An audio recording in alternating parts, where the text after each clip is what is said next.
Koraput जिलार Laxmipur block रे प्रबल ठंडा अनुभूत होउछि। लोक माने शीतरु रक्षा पाइबा पई निया जळुछंती। संध्या होई गले घरु पदा को बाहरिबा पई मुश्किल होई पड़ुछि। सकाळ हेले सारा अंचल को कुहुडी आस्तरण रे ढांकी रखुछि।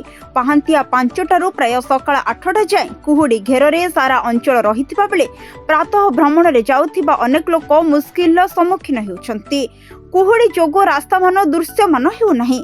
जो कारणरू रास्ता दे जाउथिबा कोरापुट मालकानगिरी और नवरंगपुर जिलार विभिन्न स्थान को पैसेंजर बस सांग को अनेक गाड़ी चलाचल बाधा प्राप्त हेउछि। एपरिक किछि गाड़ी चालक रास्ता देखि जाउ नथिबारु दुर्घटना भୟରେ रास्ता कड़े गाड़ी रखी कुहुडी छाड़िबा जाय अपेक्षा करिथिबा देखिबाको मिलिछि।